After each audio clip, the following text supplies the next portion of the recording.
Let us go ahead and learn how to apply the quotient rule for exponents. For this lesson, we're going to look at the steps that are involved when we want to apply the quotient rule with exponents, and we're going to do some examples together. So how do we apply the quotient rule for exponents? We want to make sure that the numbers we want to make sure that we have the same base for the exponents we're trying to apply these rules for. And then if they have the same base, we're going to subtract the exponent on the right from the exponent on the left. So what that simply means to us is that when we have a to the power of m divided by a to the power of n, we're going to have a to the power of m minus n.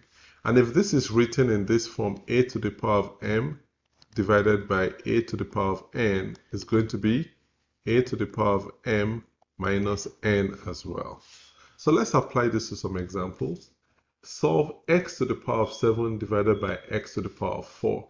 You can see that the bases are the same, so we can simply say this is going to be x to the power of 7 minus 4, which is going to be x to the third power.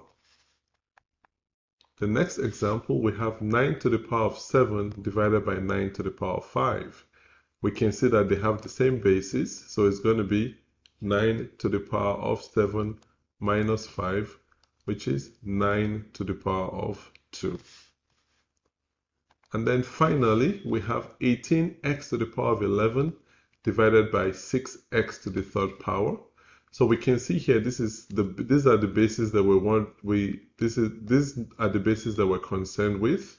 So we're going to simply say 18 divided by 6, and then x to the power of 11 minus 3.